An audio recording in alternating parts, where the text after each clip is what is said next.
If and but नहीं है। बहुत सीधा सा मजहब है, बहुत सीधी सी चीजें हैं, बहुत कम चीजें हैं, ज्यादा हम लोगों ने बना दिया उसको। ठीक है, बच्चे गर्मी बहुत ज्यादा है, टोपी लगाने की कोई जरूरत नहीं। सिर्फ जब नमाज पढ़ने जाओ तो टोपी लगाओ, बाकी टाइम में टोपी लगाने की कोई जरूरत नहीं। ठीक है, स्कूल में तो टोपी लगाने की कतई जरूरत नहीं। और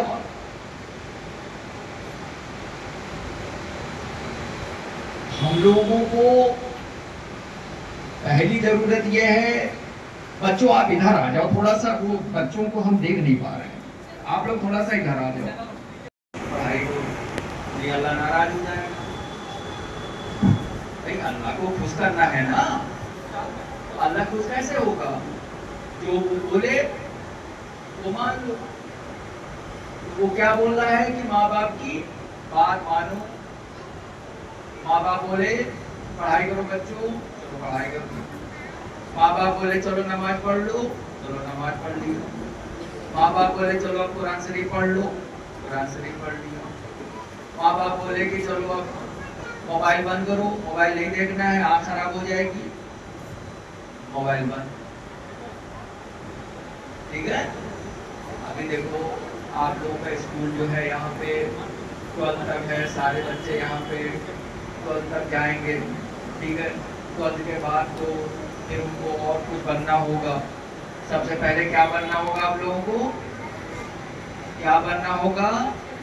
अच्छे बच्चे बनने होंगे।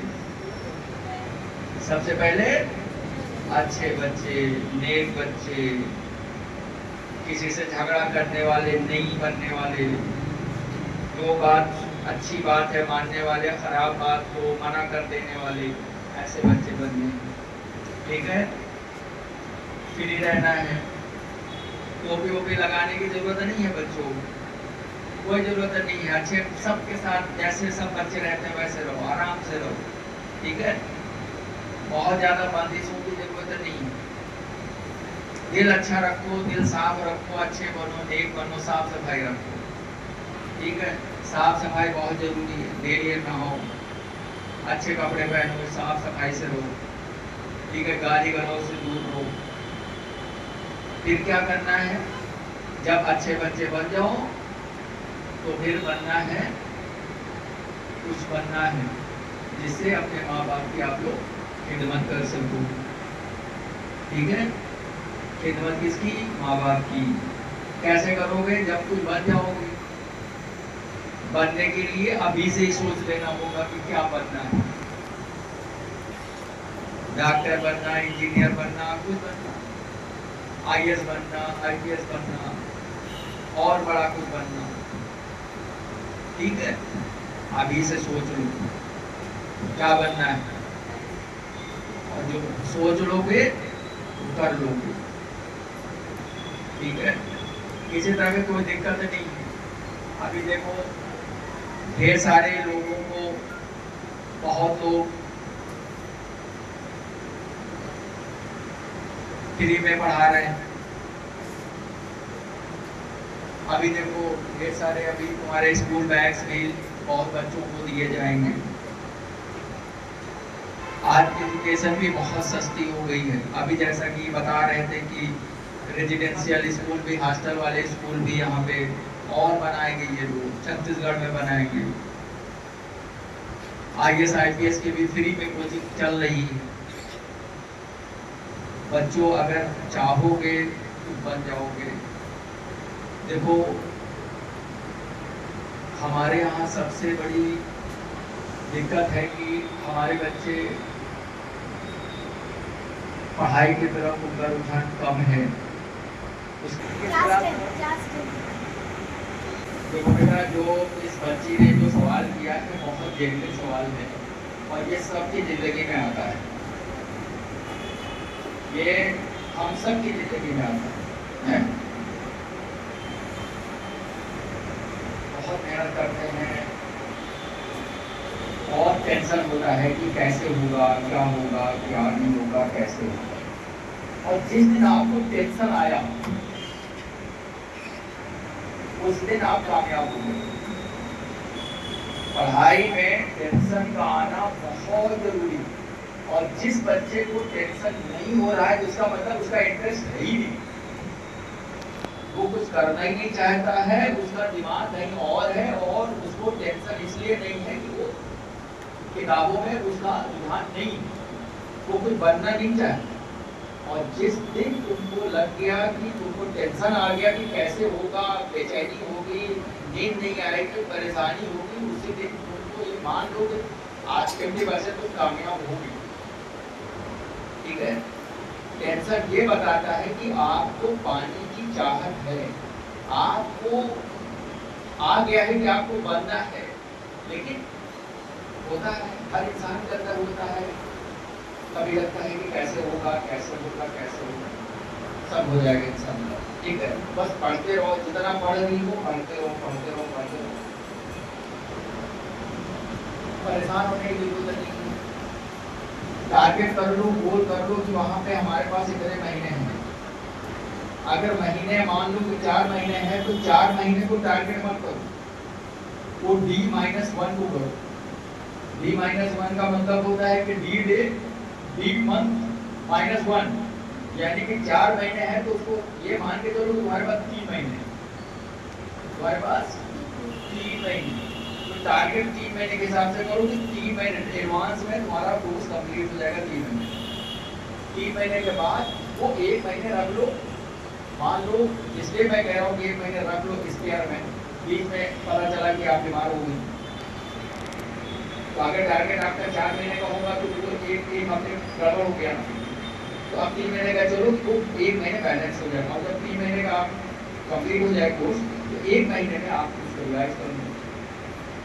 ठीक है, रिवाइज कर लो, और पढ़ाई बहुत ज़्यादा देखो 6 घंटे 7 घंटे पढ़ाई बहुत है, इससे ज़्यादा पढ़ने की जरूरत नहीं, लेकिन लगातार पढ़ना, ताकि लगे रहना है लगे रहना है लगे रहना है, और इधर उधर की चीज़ों में ज़्यादा इन्वॉल्व नहीं होगा, टीवी देखने में, ये करने में। और मोबाइल देखो, मोबाइल जरूरी नहीं, कुछ ऐसी चीज़ें हैं जो आपके यूट्यूब में मिलेंगी, कुछ ऐसी चीज़ें हैं जो आपको गूगल करना होगा, कहीं कहीं जहाँ पे जरूरत पड़े तो आप मोबाइल का इस्तेमाल करो। मोबाइल खराब नहीं, लेकिन गलत इस्तेमाल नहीं होना चाहिए, किसी भी चीज़ का गलत इस्तेमाल नहीं। ठीक है, इंशाल्लाह आपको कामयाबी मिलेगी। ओके, है ना, पढ़ोगे ना,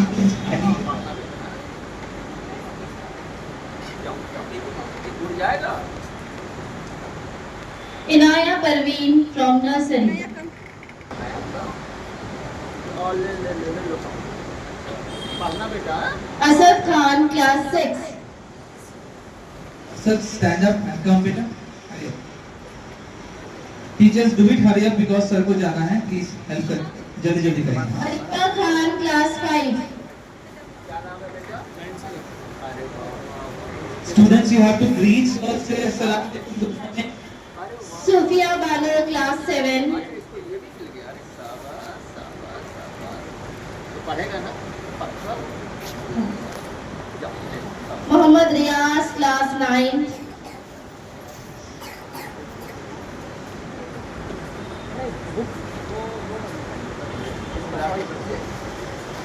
क्लास 5, क्या नाम है?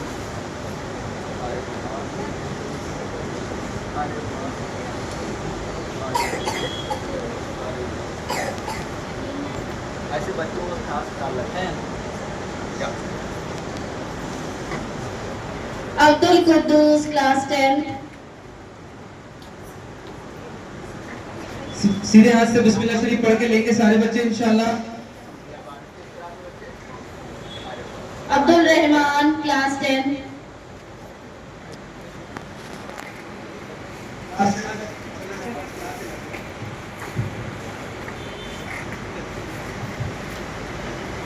क्या नाम बता?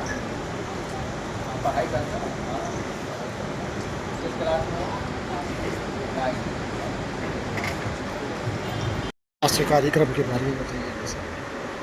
सबसे पहले तो मैं ह्यूमन वेलफेयर फाउंडेशन की तरफ से जो इसके जिम्मेदारान लोग हैं उनका मैं शुक्रिया अदा करता हूँ कि इतना अच्छा प्रोग्राम इन लोगों ने ऑर्गेनाइज़ किया और हमें अच्छा लगा यहाँ पे आके। बहुत अच्छा इनका इदारा है। 1 से लेके 12 तक बच्चों से भी हमारी मुलाकात हुई। काफ़ी ज़हीन बच्चे हैं और इंशाअल्लाह ये बच्चे देश की तरक्की में ज़रूर कामयाब होंगे। और सबसे बड़ी बात तो ये है कि जो इनका वेलफेयर जो प्रोग्राम है वो काबिल तारीफ़ है कि जो बच्चे अफोर्ड नहीं कर सकते हैं उनके लिए बैच का अरेंजमेंट कराना, उनके लिए बुक्स का अरेंजमेंट कराना, उनके लिए टीचर्स का अरेंजमेंट कराना। और जो टीचर्स हैं माशाल्लाह उनके अंदर भी मैंने देखा है कि अच्छी खासी क्वालिफ़िकेशन है। तो हम उम्मीद करते हैं कि आने वाले दिनों में इस स्कूल का मुस्तकबिल बहुत अच्छा है। शिक्षा को आसान और कैसे किया जा सकता है? शिक्षा को बहुत ज़्यादा कॉम्प्लिकेटेड बनाने की ज़रूरत नहीं है।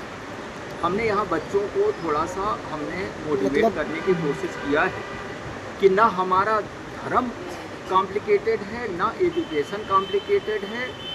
बस ये है कि बच्चों को उनके घरों में माहौल अच्छा मिलना चाहिए।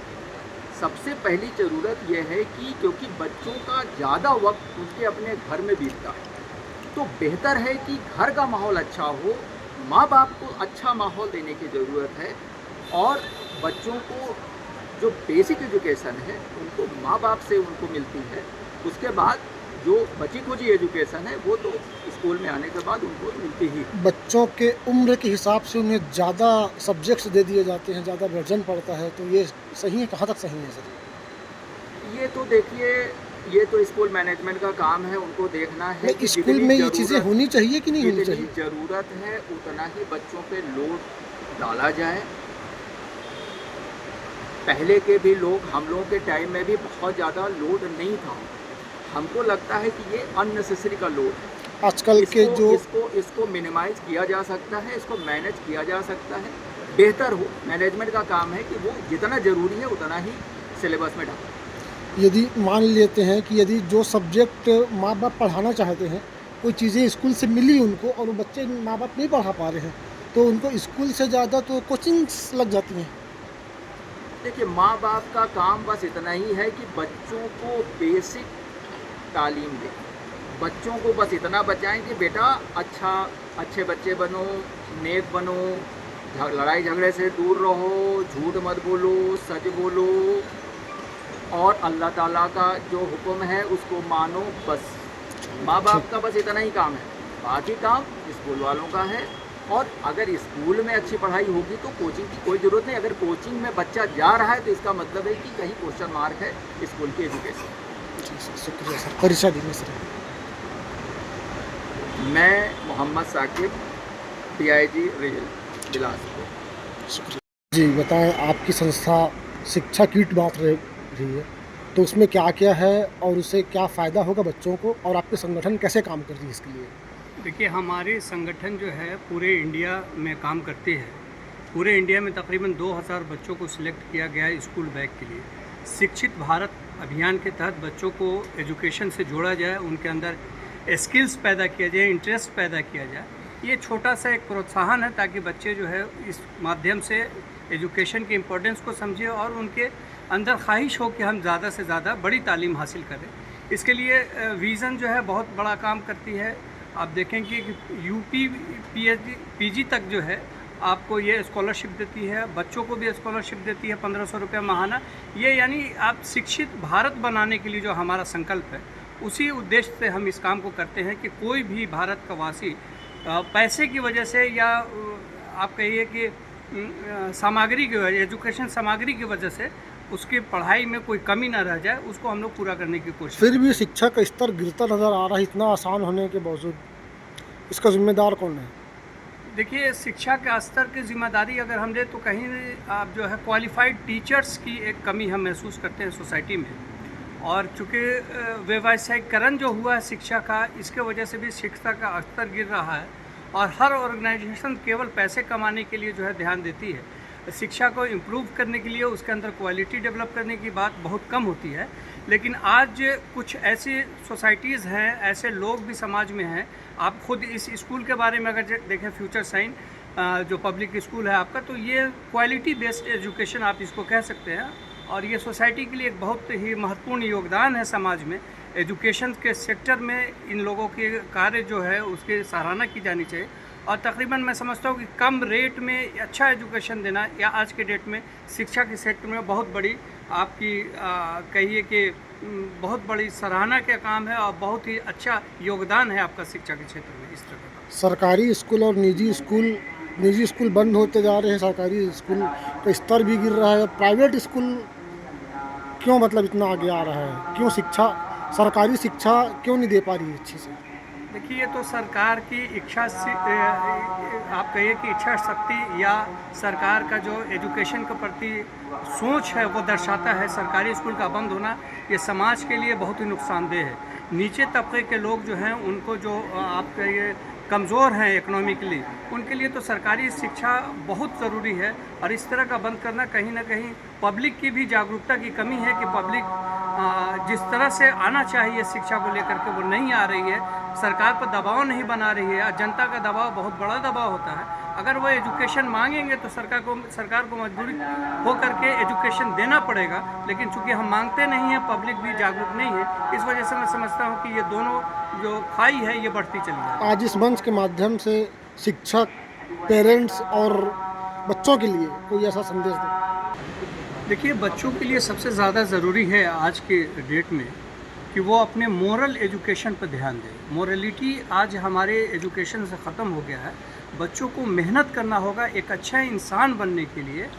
हर आदमी कामयाब तो हो ही जाता है, पैसा भी कमा लेता है, लेकिन ज़िंदगी का जो उद्देश्य पैसा कमाना हो गया एजुकेशन के माध्यम से, कहीं ना कहीं वो हमारी नैतिकता को, हमारी मोरलिटी को डाउन कर चुका है। इसीलिए समाज में आप देखेंगे कि पढ़े लिखे लोगों के बीच में आज ह्यूमैनिटी उतनी नहीं रह गई है। गरीब लोग आते हैं इलाज कराने के लिए तो वो उनके शोषण करते हैं, दोहन करते हैं। तो मैं समझता हूँ कि एजुकेशन के साथ ज़रूरी है कि मोरलिटी ध्यान दी जाए और गार्जियन को भी बच्चों को मोरल वैल्यूज़ जो है सिखाना चाहिए। जो इस्लामिक आप अगर हिसाब से भी देखें तो एजुकेशन के लिए मोरलिटी बहुत ज़्यादा अल्लाह के रसूल सल्लल्लाहु अलैहि वसल्लम ने जो है उस पर जोर दिया और इंसान को वो तमाम बातें बताई, हायर एजुकेट किया मोरलिटी के बारे में और कहा कि सबसे अच्छा इंसान वो है जो इखलाक जिसका सबसे अच्छा हो। तो इखलाकमंद होना बहुत बड़ी खूबी है आज के तारीख में। तो मैं आज के शिक्षकों में क्या कमी है, क्या होना चाहिए अच्छा? आज के शिक्षकों में बच्चों के अंदर आज के शिक्षकों में जो कमी महसूस हो रही है वो मोरलिटी की हो रही है। मोरल वैल्यूज़ जो है उनके पास नहीं है, इसलिए वो बच्चों को ट्रांसप्लांट भी नहीं कर पा रहे हैं मोरल वैल्यूज़ को। तो उनके क्वालिटी के साथ साथ टीचरों को भी एक अच्छी ट्रेनिंग की ज़रूरत है, एक अच्छे मोरल ग्राउंड की ज़रूरत है। जब तक आप उस अमल को नहीं करेंगे जो आपके अंदर है और उसकी आप तालीम देंगे तो बच्चों में वो असरात पैदा नहीं होंगे। इसलिए दोनों को ज़रूरी है कि हम अपनी बातों में असर लाने के लिए हमें ख़ुद उस पर अमल करना ज़्यादा ज़रूरी है। चलिए, शुक्रिया। परिचय बताइए। अब्दुल वाहिद सिद्दीकी, मावीन अमीर हल्का, जमात इस्लामी हिंद, छत्तीसगढ़।